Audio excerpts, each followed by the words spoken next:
Good morning students, online classes में आपका स्वागत है। लास्ट क्लास में अपन ने एल्किल साइनाइड और एल्किल आइसोसाइनाइड को बनाने की विधियां हैं वो कंप्लीट की थी और आज अपन स्टार्ट करेंगे एल्किल साइनाइड और एल्किल आइसोसाइनाइड के भौतिक गुण। एल्किल साइनाइड जिसको अपन RCN से दर्शाते हैं और एल्किल आइसोसाइनाइड जिनको अपन RNC से दर्शाते हैं। आज अपन स्टार्ट करेंगे इनके भौतिक गुण।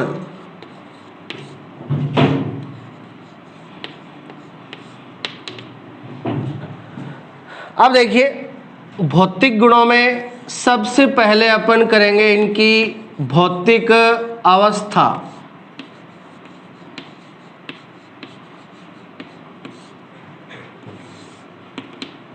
तो भौतिक अवस्था के लिए आपको सभी कार्बनिक यौगिकों की एक रेंज बताई हुई है कि जो एकदम से कम कार्बन वाले सदस्य हैं वो गैस होते हैं, मीडियम कार्बन वाले द्रव होते हैं और अधिक कार्बन वाले मोम जैसे ठोस होते हैं, है ना।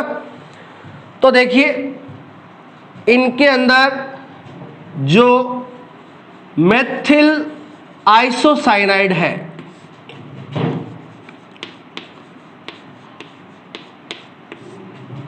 Methyl isocyanide MIC, methyl M iso I cyanide C, ये जहरीली गैस होती है। तो मेथिल आइसोसाइनाइड की भौतिक अवस्था हो गई गैस, ठीक है। और इसके अलावा इनके अन्य निम्नतर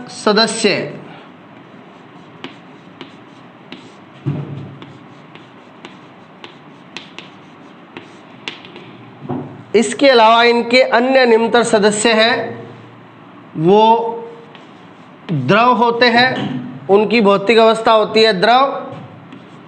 और इनके जो उच्चतर सदस्य होते हैं जिनमें कार्बन की संख्या बहुत अधिक होती है वो होते हैं मोम जैसे ठोस।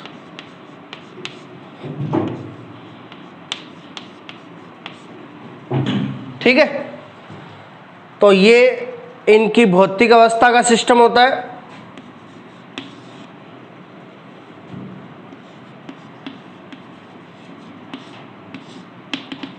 भौतिक अवस्था में दूसरा पॉइंट है गंध। अब जो एल्किल साइनाइड है,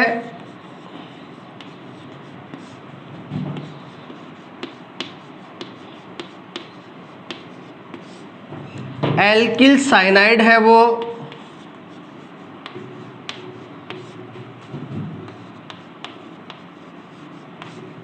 उनमें रुचिकर गंध आती है, जबकि एल्किल आइसोसाइनाइड है उनमें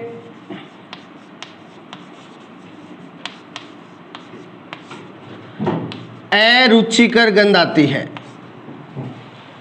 तो एल्किल साइनाइड में रुचिकर गंध आती है जबकि एल्किल आइसोसाइनाइड में अरुचिकर गंध आती है। तो ये इनकी गंध का सिस्टम है। तो यहाँ अपने भौतिक गुणों में इनके दो पॉइंट हो गए, भौतिक अवस्था और गंध।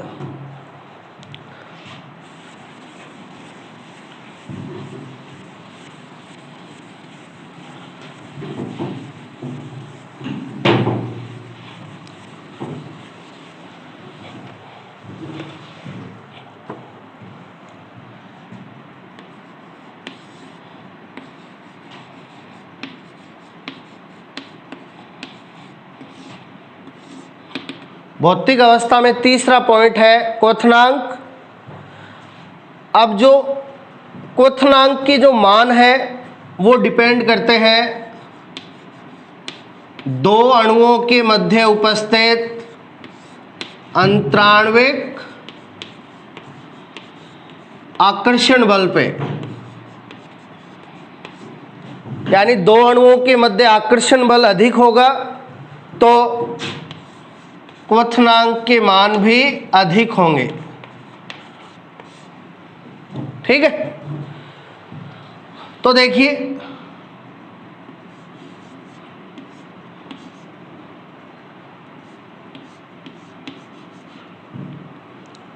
एल्किल साइनाइड में क्रियात्मक समूह होता है Cn।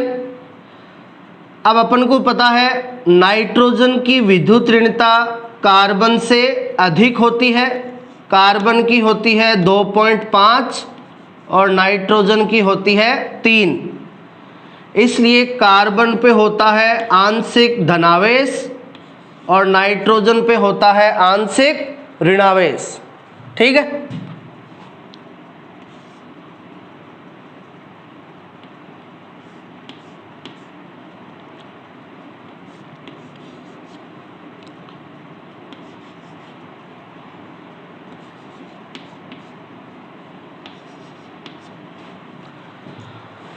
अब देखिए ये एल्किल साइनाइड का एक अणु और ये एल्किल साइनाइड का दूसरा अणु RCN RCN।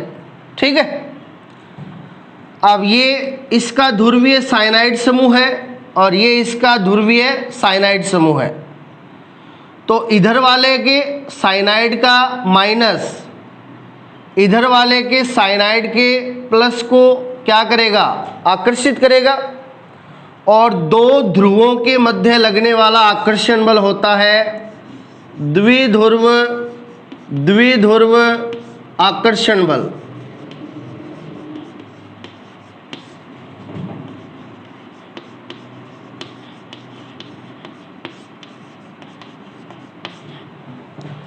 तो इस प्रकार इनके अणुओं के मध्य, अब ये जो साइनाइड और आइसोसाइनाइड क्रियात्मक समूह होते हैं ये ध्रुवीय प्रकृति के होते हैं।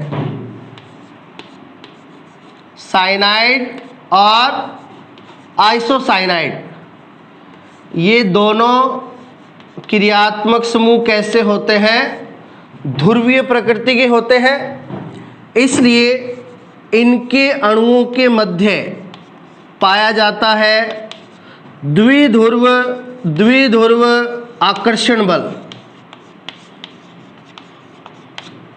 ठीक है, तो इनके अणुओं के मध्य द्विध्रुव आकर्षण बल पाए जाने के कारण इनमें अंतराण्विक आकर्षण बल का मान अध्रुवीय एल्केनों की तुलना में अधिक होता है। इसलिए इनके क्वथनांक के मान है वो भी अध्रुवीय एल्केनों की तुलना में अधिक होते हैं। ठीक है, तो देखिए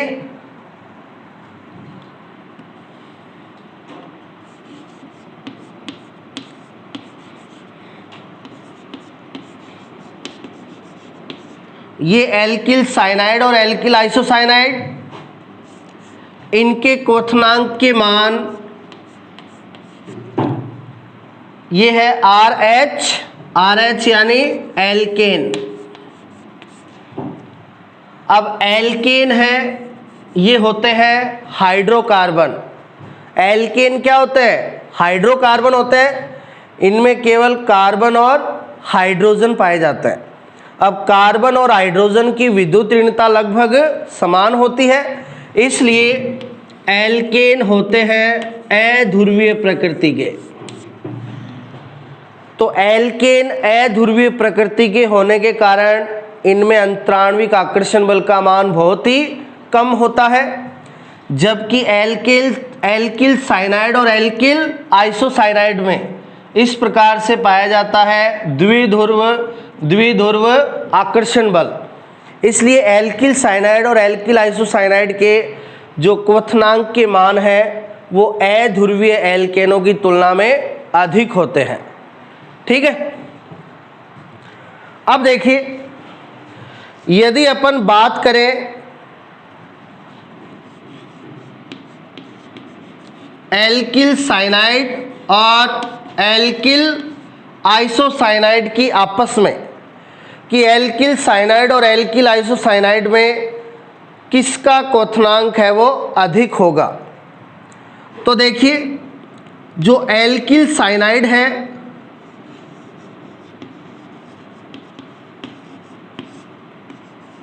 इसका द्विध्रुव आघूर्ण, एल्किल साइनाइड का द्विध्रुव आघूर्ण जिसको अपन म्यू से दर्शाते हैं, जहां ध्रुव का निर्माण होता है, जहां प्लस माइनस का निर्माण होता है, जहां ध्रुव का निर्माण होता है वहां उत्पन्न होता है द्विध्रुव आघूर्ण। तो एल्किल साइनाइड के द्विध्रुव आघूर्ण का मान एल्किल आइसोसाइनाइड की तुलना में अधिक होता है, इसलिए इस आधार पर एल्किल साइनाइड का क्वथनांक है वो अपने समावयवी एल्किल आइसोसाइनाइड से अधिक होता है। तो एल्किल साइनाइड और एल्किल आइसोसाइनाइड की आपस में बात करें क्वथनांक की, तो किसका क्वथनांक अधिक होगा? एल्किल साइनाइड का। कारण इनके द्विध्रुव आघूर्ण का मान एल्किल आइसोसाइनाइड की तुलना में अधिक होता है। ठीक है, तो ये इनके क्वथनांक से संबंधित पॉइंट हो गया।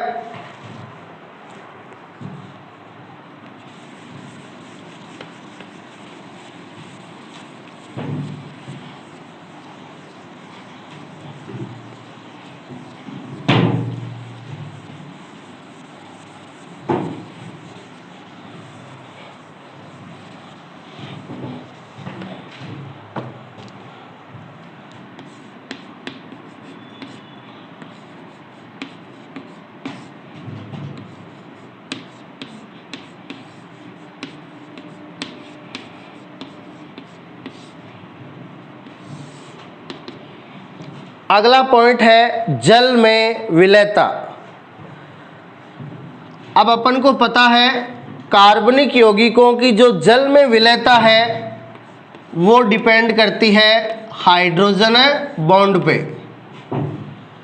यानी जो कार्बनिक यौगिक जल के साथ हाइड्रोजन बॉन्ड बनाते हैं वो जल में अधिक घुलनशील होते हैं, और जो जल के साथ हाइड्रोजन बॉन्ड नहीं बनाते वो जल में अघुलनशील होते हैं।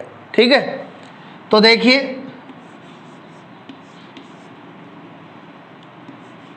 यदि अपन बात करें एल्किल साइनाइड के लिए,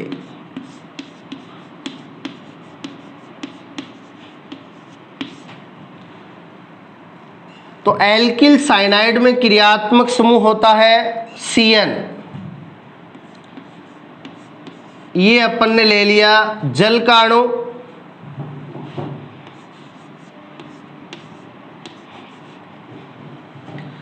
ये एल्किल साइनाइड का एक अणु और ये एल्किल साइनाइड का दूसरा अणु, ये भी RCN एल्किल साइनाइड है ये भी। अब देखिए ये साइनाइड का नाइट्रोजन की विद्युत ऋणता 3, ये इधर वाले साइनाइड का नाइट्रोजन विद्युत ऋणता 3। ठीक है, और ये जल का ऑक्सीजन विद्युत ऋणता 3.5। ठीक है, हाइड्रोजन की विद्युत ऋणता अपन को पता है 2.1। अब देखिए अपन को पता है हाइड्रोजन बंध है वो कैसे बनता है, यदि दो अधिक विद्युत ऋणी परमाणुओं के मध्य क्या आ जाता है? हाइड्रोजन आ जाता है, तो वहाँ हाइड्रोजन बॉन्ड का निर्माण हो जाता है। तो देखिए एल्किल साइनाइड के नाइट्रोजन और जल के ऑक्सीजन के बीच आ रहा है हाइड्रोजन, तो दो अधिक विद्युत ऋणी परमाणुओं के बीच हाइड्रोजन आ रहा है, तो ये बन जाएगा हाइड्रोजन बॉन्ड।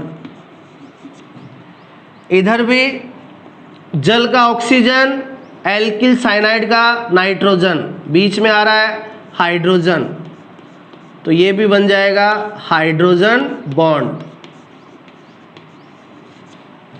तो इस प्रकार से एल्किल साइनाइड के जो अणु हैं वो जल के साथ हाइड्रोजन बॉन्ड का निर्माण करते हैं, इसलिए ये जल में घुलनशील होते हैं। हालांकि इस हाइड्रोजन बंध में हाइड्रोजन इनके खुद का नहीं होता, हाइड्रोजन किसका होता है? जल का होता है ना, इसलिए उतना मजबूत नहीं होता। ठीक है, अब यदि अपन बात करें एल्किल आइसोसाइनाइड की, तो एल्किल आइसोसाइनाइड होता है RNC। एल्किल आइसोसाइनाइड होता है RNC। ठीक है, अब देखिए यहां जल के हाइड्रोजन के संपर्क में आएगा कौन? कार्बन, और कार्बन की जो विद्युत ऋणता है 2.5, वो हाइड्रोजन की विद्युत ऋणता के लगभग समान होती है, इनमें ज़्यादा अंतर नहीं होता। ठीक है ना, इसलिए एल्किल आइसोसाइनाइड है वो जल के साथ हाइड्रोजन बॉन्ड का निर्माण नहीं करता।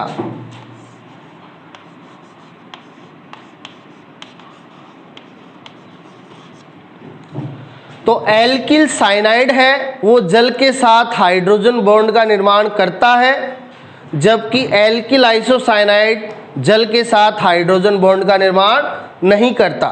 इसलिए एल्किल साइनाइड है उसकी जल में विलेयता एल्किल आइसोसाइनाइड की तुलना में अधिक होती है। ठीक है, तो ये इनकी विलेयता हो गई अकार्बनिक विलायक जल में। और यदि कार्बनिक विलायकों की बात करें तो सभी कार्बनिक यौगिक हैं वो कार्बनिक विलायकों में घुलनशील होते हैं, क्योंकि समान समान को घोलता है। ठीक है, तो ये एल्किल साइनाइड और एल्किल आइसोसाइनाइड के क्या हो गए? भौतिक गुण है वो कंप्लीट है।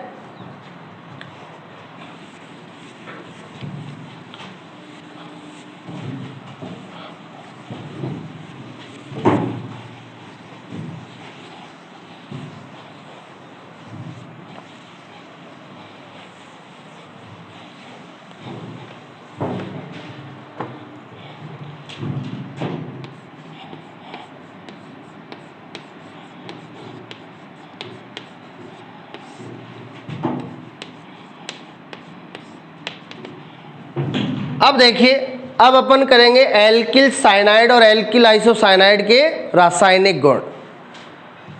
तो देखिए, इससे पहले आप ये जान लीजिए कि जो साइनाइड समूह होता है CN, उसमें कार्बन और नाइट्रोजन के बीच ट्रिपल बॉन्ड होता है, और यहाँ तीनों के तीनों बंध है वो सह संयोजक होते हैं। साइनाइड में कार्बन और नाइट्रोजन के बीच ट्रिपल बॉन्ड है, वहाँ तीनों बंध सह संयोजक बंध होते हैं।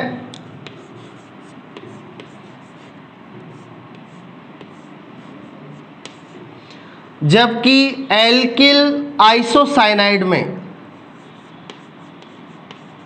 दो सह संयोजक बंध होते हैं, जबकि एक उप सह संयोजक बंध होता है। दो सह संयोजक बंध होते हैं जबकि एक उप सह संयोजक बंध होता है। ठीक है, तो ये साइनाइड और आइसोसाइनाइड क्रियात्मक समूहों में बंध का सिस्टम होता है।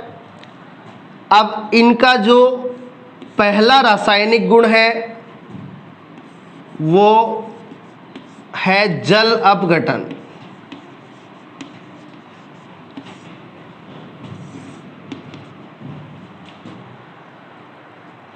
अब देखिए,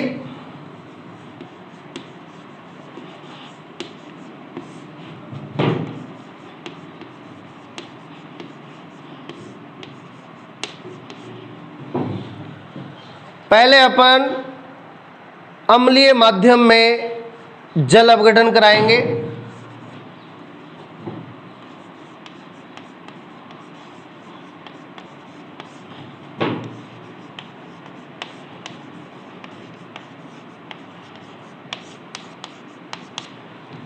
तो अम्लीय माध्यम में आंशिक जल अपघटन से बनता है एमाइड,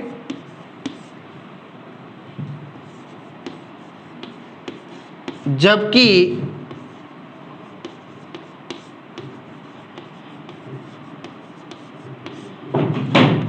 पूर्ण जल अपघटन से बनता है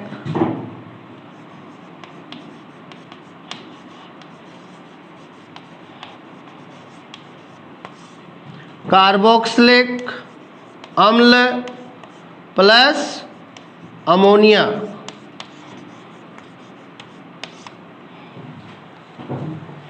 तो एल्किल साइनाइड का अम्लीय माध्यम में जल अपघटन कराते हैं तो आंशिक जल अपघटन से बनता है एमाइड, जबकि पूर्ण जल अपघटन से बनता है कार्बोक्सिलिक अम्ल और अमोनिया। तो देखिए किस प्रकार से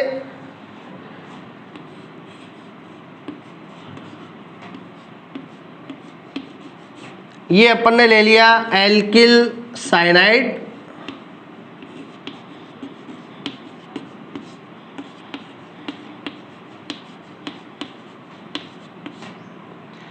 और अपन को पता है साइनाइड क्रियात्मक समूह में कार्बन और नाइट्रोजन के बीच होता है ट्रिपल बॉन्ड।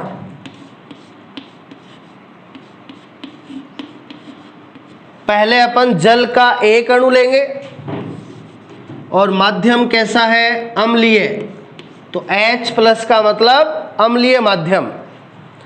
अब जल का एक अणु लेंगे तो इसे अपन कहेंगे आंशिक जल अपघटन।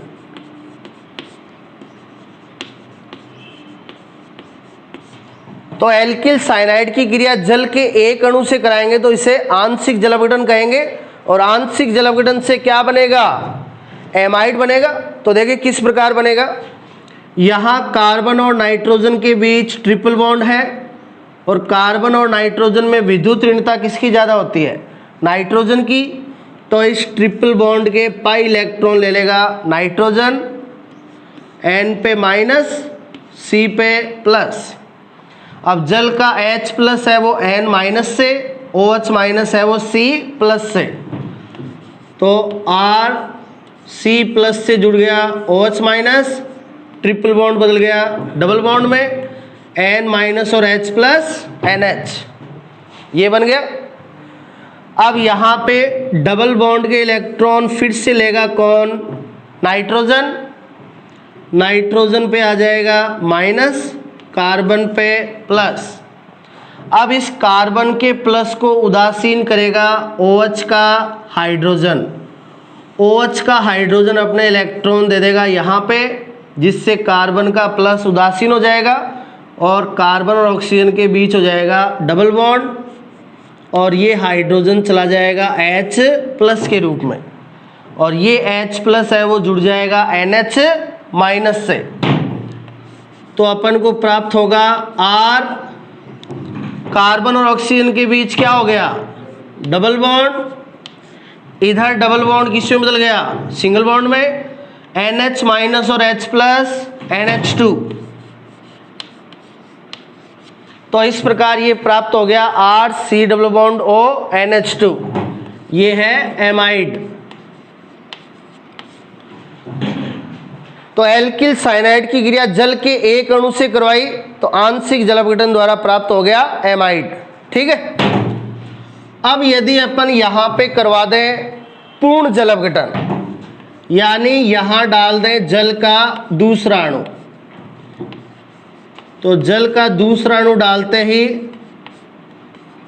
पूर्ण जल अपघटन हो जाएगा। तो देखिए पूर्ण जल अपघटन से अपन ने कहा कार्बोक्सिलिक अम्ल और अमोनिया प्राप्त होगी। तो देखिए कैसे, अब यहाँ कार्बन और नाइट्रोजन के बीच बचा है सिंगल बॉन्ड, तो अब ये बॉन्ड है वो टूट जाएगा। कैसे, इस बॉन्ड के इलेक्ट्रॉन ले लेगा नाइट्रोजन अधिक विद्युत ऋणता के कारण, यहाँ से निकल जाएगा NH2- और कार्बन पे आ जाएगा प्लस। अब इस कार्बन प्लस से जुड़ जाएगा जल का OH-, तो ये बन गया RC+O OH, तो ये बन गया कार्बोक्सिलिक अम्ल।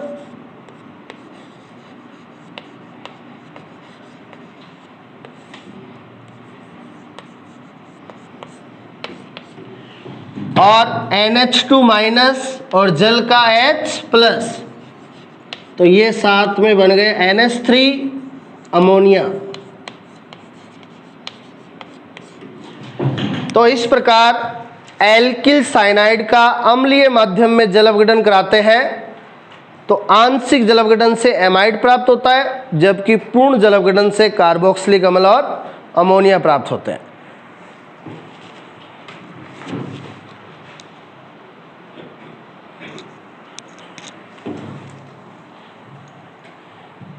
अब देखिए, यदि अपन यहां पे ले लें क्षारीय माध्यम, यदि अपन यहां पे ले लें क्या, क्षारीय माध्यम, तो एल्किल साइनाइड का जल अपघटन क्षारीय माध्यम में कराते हैं तो वही आंशिक जल अपघटन से एमाइड प्राप्त होता है, जबकि पूर्ण जल अपघटन से कार्बोक्सिलिक अम्ल की जगह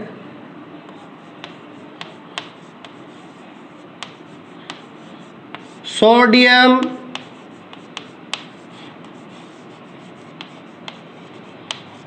कार्बोक्सिलेट, यानी कार्बोक्सिलिक अम्ल का सोडियम लवण और साथ में अमोनिया। तो देखिए यहां पे अम्ल की जगह ले लेंगे क्षार NaOH, ठीक है, तो क्षारीय माध्यम में जल अपघटन हो जाएगा, तो वही आंशिक जल अपघटन से तो सेम क्या बनेगा, एमाइड, सेम टू सेम, ठीक है। अब यहां पे आगे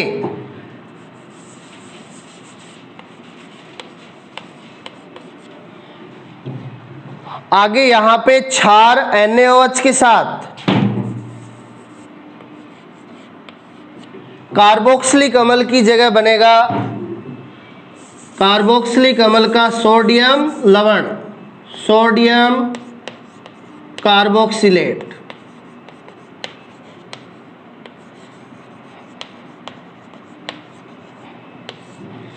ठीक है। यहां पे ये जो NaOH है इसका सोडियम लग जाएगा हाइड्रोजन की जगह, तो कार्बोक्सिलिक अम्ल की जगह सोडियम कार्बोक्सिलेट प्राप्त होगा और साथ में यहां पे वही अमोनिया, ठीक है। तो ये एल्किल साइनाइड का क्षारीय माध्यम में जल अपघटन है।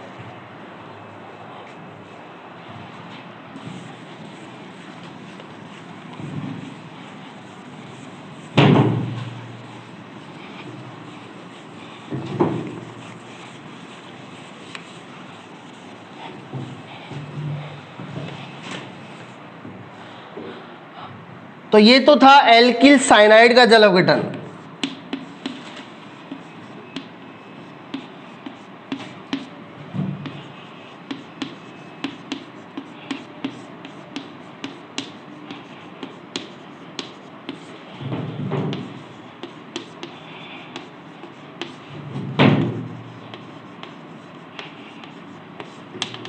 अब यदि अपन बात करें एल्किल आइसोसाइनाइड के जल अपघटन की, तो एल्किल आइसोसाइनाइड का जल अपघटन कराते हैं तो एक तो प्राप्त होता है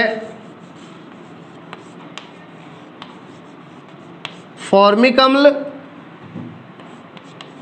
और साथ में प्राप्त होती है प्राथमिक एमीन। तो एल्किल आइसोसाइनाइड के जल अपघटन से फॉर्मिक अम्ल और प्राथमिक एमीन प्राप्त होती है। देखिए कैसे, ये ले लिया RNC, एल्किल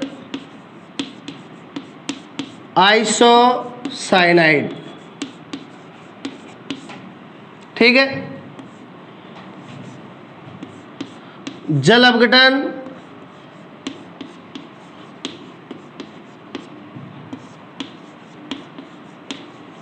यहां इसका जल अपघटन कराएंगे जल के 2 अणुओं के साथ, तो जल के 2 अणुओं के साथ एल्किल आइसोसाइनाइड का होगा पूर्ण जल अपघटन।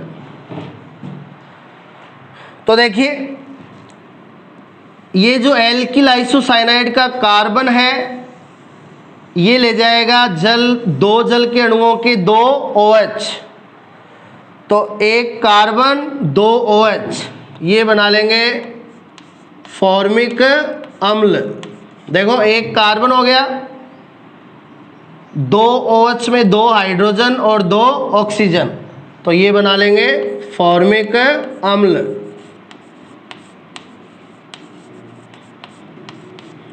ठीक है। अब जल के बचे दो H, ये दो H लग जाएंगे नाइट्रोजन के साथ, तो ये हो जाएगा RNH2।